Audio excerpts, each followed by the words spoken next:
Todos os meus amigos estão endividados. Eu não tô falando de uma dívida saudável, não. Eu tô falando de uma dívida que aprisiona. Quando fazemos 18 anos, a sociedade nos diz: você quer ser professor? Faça uma faculdade. Quer ser empresário? Faça uma faculdade. Quer ser artista? Faça uma faculdade. E para isso assumimos uma dívida de centenas de milhares de reais. Quer comprar um carro? Faça uma dívida. Quer pagar suas despesas do dia a dia? Faça uma dívida. Quer comprar uma casa? Faça uma dívida. É estranho. Minha geração nasceu cercada por tecnologia, oportunidades e inovação. Vivemos no Ocidente, seja nos Estados Unidos, Brasil, Reino Unido ou Europa. Mesmo assim, temos a sensação de que existe algo profundamente errado. E eu sei que a minha geração sente isso. Às vezes ligamos a TV e vemos grandes banqueiros e autoridades dizendo que tá tudo indo bem. Já passou da fase de fazer piada com executivos de terno. Hoje isso dói. Vi recentemente uma manchete dizendo: os millennials enfrentam o futuro financeiro mais assustador desde a Grande Depressão. Pensa nisso. Se você perguntasse para as pessoas da minha idade: vocês acham que a economia tá excelente? Vocês estão felizes? Vocês estão saudáveis? A resposta seria não. As pessoas dizem pra mim: meu filho toma antidepressivos. Outra pessoa acabou de passar por um divórcio. Outra diz que não consegue arrumar um emprego. Tudo isso tem muito a ver com dinheiro. Eu realmente acredito nisso. Mas eu não quero que pareça apenas uma teoria maluca. Eu quero explicar como que a gente chegou até aqui. Como criamos uma sociedade que as crianças de 10 anos têm iPhone, acesso à inteligência artificial e ao mesmo tempo sofrem de depressão, tomam remédios e comem alimentos que fazem mal à saúde. Para entender isso, precisamos voltar à Segunda Guerra Mundial. Eu vou resumir essa parte da história. Imagina um mundo em 1944. A guerra havia devastado praticamente todos os países. Na escola, eu aprendi que os Estados Unidos venceram a guerra. Hoje eu percebo que ninguém vence uma guerra. Todos perdem. Mesmo assim, após a guerra, os Estados Unidos disseram: nós temos a maior reserva de ouro, temos a economia mais forte, temos a indústria mais poderosa e podemos ajudar a reconstruir o mundo. A proposta foi simples. O dólar passaria a ser lastreado em ouro. Nascia o Acordo de Bretton Woods. Representantes de diversos países reuniram-se em um hotel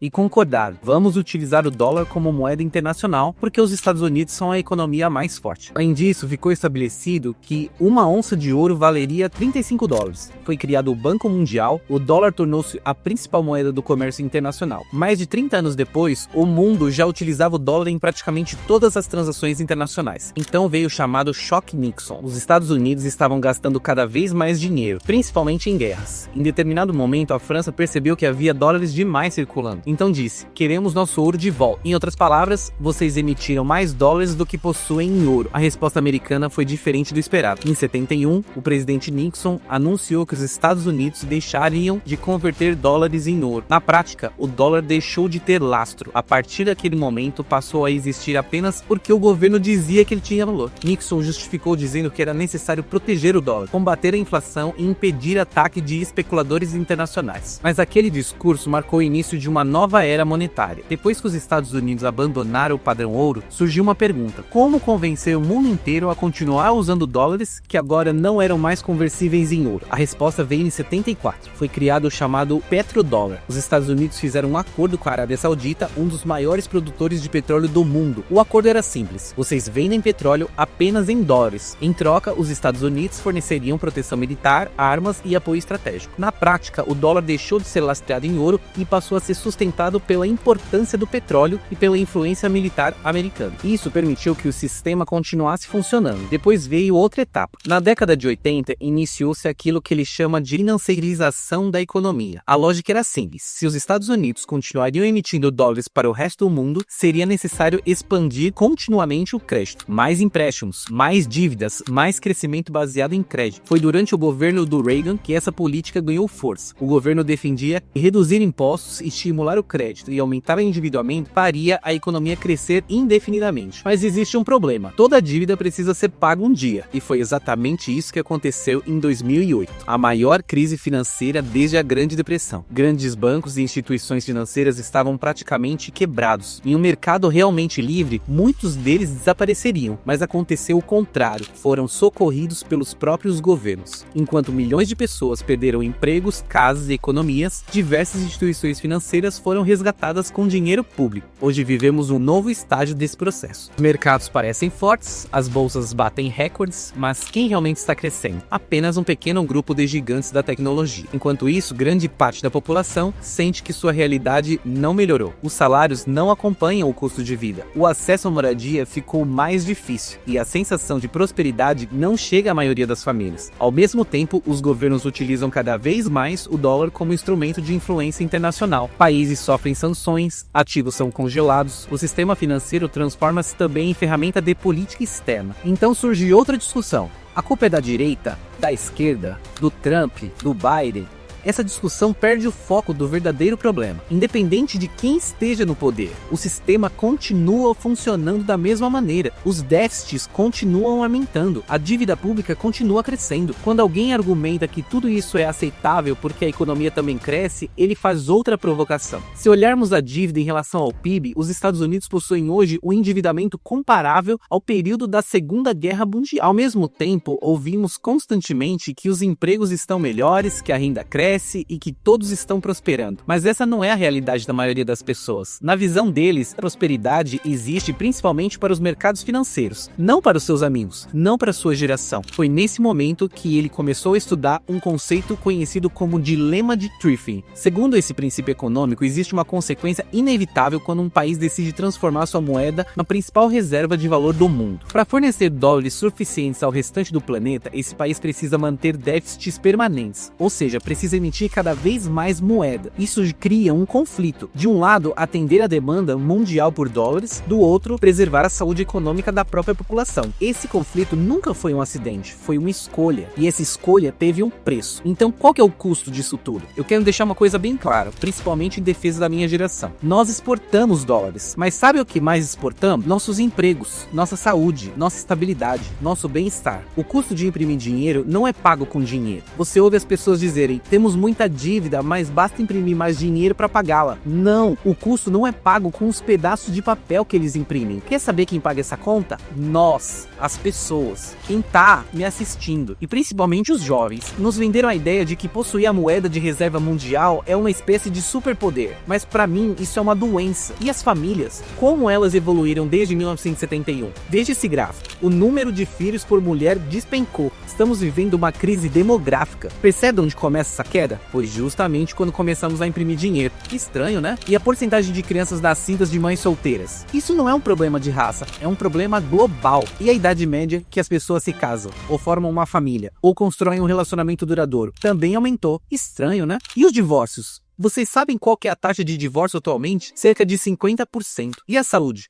Também é estranho. Logo depois que começaram a imprimir dinheiro, começamos também a consumir alimentos ultraprocessados. Substituímos comida de verdade por produtos industriais. Percebem a coincidência? Desde 1971 passamos a consumir menos carne bovina, ovos e leite, e mais milho, óleos de vegetais e arroz. Estranho, né? E a obesidade? Vocês sabiam que hoje existe crianças obesas com apenas 2 anos de idade nos Estados Unidos? O que aconteceu depois de 71? E o custo para simplesmente permanecer vivo? A expectativa de vida no Japão é de 10 a 15 anos maior do que em muitos países no ocidente. Enquanto isso, os gastos com saúde crescem muito mais rápido do que a população. Estamos todos doentes. As doenças metabólicas aumentam. Os casos de câncer crescem como nunca. Tudo parece acelerar depois de 1971. E a crise imobiliária? As casas ficaram muito mais caras, mas os salários praticamente não acompanharam. Não é estranho? Quanto tempo uma pessoa precisava economizar para comprar uma casa antes de começar a imprimir dinheiro? Hoje, em muitos lugares, são necessários 10 anos ou mais. E a desigualdade? Nem sei mais o que dizer. Olha esse gráfico. A riqueza do grupo mais rico cresceu muito mais rapidamente do que o do restante da população. Tudo isso acontece depois de 1971. Outro dado impressionante. Hoje existe uma proporção maior de jovens entre 18 e 29 morando com os pais do que durante a Grande Depressão. Vou repetir. Há mais jovens vivendo com os pais porque estão desempregados, endividados e deprimidos do que havia na maior crise econômica do século XX. Isso não parece estranho? E as famílias com filhos vivendo na pobreza? Olha essa linha laranja. Ela representa mães solteiras vivendo na pobreza. Por que essa tendência também começa depois de 1971? Você sabe o que acontece quando se desvaloriza o dinheiro? Exportam-se empregos, as famílias se desfazem, as pessoas entram em depressão e trabalham cada vez mais sem conseguir prosperar. A criminalidade aumenta. Quem imaginaria, né? Observem esse gráfico sobre o crescimento da população carcerária. Espero que esteja ficando claro o que eu quero dizer. Dinheiro é poder. Quem controla o dinheiro, controla controla a sociedade, decide quem prospera, quem compra uma casa, quem consegue formar uma família, quem vive feliz e quem sofre. Como dizia o Hayek, permitam-me controlar a moeda de uma nação e não me importarei com quem faz suas leis. Ele também dizia que existem 3 pilares fundamentais da sociedade: a lei, a linguagem e o dinheiro. A lei evolui naturalmente, a linguagem também, mas o dinheiro não. Os governos tomaram o controle da moeda e impediram que ela evoluísse. Na verdade, segundo Hayek, o dinheiro piorou ao longo do tempo. As maiores mudanças da moeda passaram a ser decisões dos governos e quase sempre abusos de poder. Por isso, Hayek defendia a desnacionalização do dinheiro. Ele acreditava que o dinheiro deveria evoluir livremente, assim como a linguagem e o direito. Este não é apenas um problema econômico, é um problema moral. A dívida pública é para ele uma forma de viajar a futuro. É gastar hoje os recursos dos seus filhos e netos sem pedir autorização deles. É tomar emprestada a prosperidade das grandes gerações. Por isso ele afirma: a moeda fiduciária, que é essa moeda que a gente tem hoje, ela não representa apenas um erro econômico, ela representa uma violação moral. Então o que fazemos diante disso? Como que a gente resolve esse problema? Nós construímos. Essa sempre foi a história da humanidade. Nós somos construtores de ferramentas. Lembro de uma frase do Steve Jobs: uma das coisas que realmente nos diferencia dos outros primatas é que somos construtores de ferramentas. Pensa nisso. Quando os seres humanos estavam presos em florestas frias e chuvosas, inventaram o fogo. Quando precisavam caçar para sobreviver, inventaram a lança. Quando quiseram desenvolver a sociedade, inventaram a roda. Quando desejavam que a informação fosse livre e não estivesse nas mãos de poucos,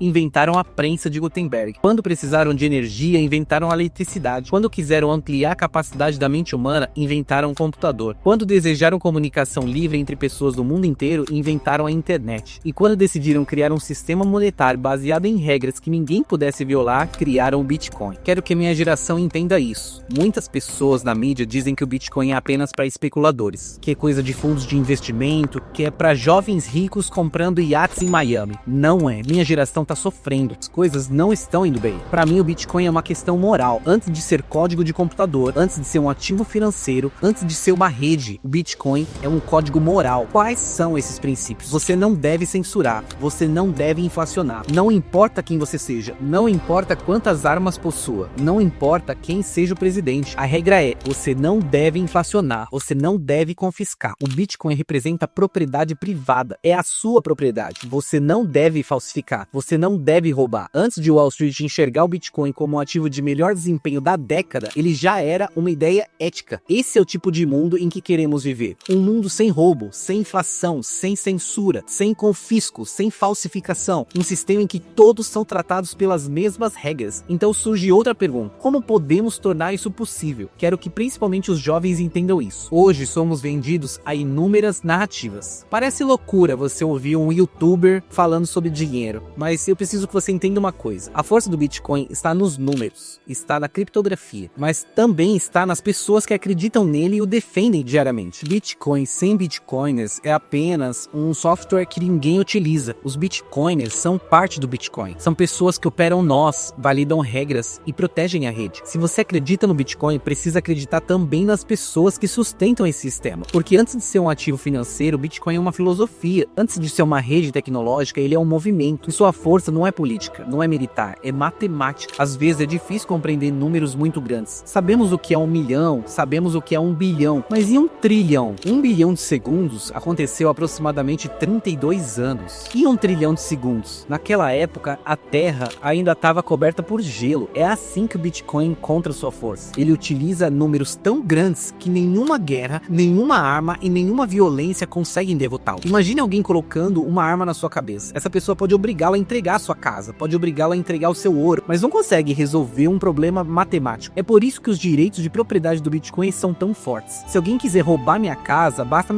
a casa continuará lá. Se quiser roubar meu ouro, o ouro continuará lá. Mas se quiser roubar meu Bitcoin, existe uma diferença. Minha chave privada está na minha mente. Sem ela, o Bitcoin permanece inacessível. Julian Assange disse certa vez: parece improvável que o universo tivesse de funcionar dessa maneira, mas de alguma forma ele favorece a criptografia. É justamente isso. Como construímos um sistema moral pacificamente? Por meio da matemática, encontrando força nos números, encontrando força uns dos outros, invertendo a relação de poder. Hoje eu me sinto mais poderoso do que muitos políticos. Não porque eu tenho armas, mas porque possuo minhas próprias chaves privadas. Opero meu próprio nó. O verdadeiro poder do Bitcoin não é político, não é militar. É matemático. Não precisamos de violência. Não precisamos de guerra. Não precisamos pedir permissão. Não precisamos convencer políticos. Não precisamos de favores. Precisamos apenas de matemática. Jason Lowery resumiu isso muito bem quando disse: não desperdiçar vidas humanas para proteger riqueza monetária vale cada watt consumido. Essa é uma revolução pacífica. Quer protestar? Compre um pouco de Bitcoin. E até o próximo vídeo.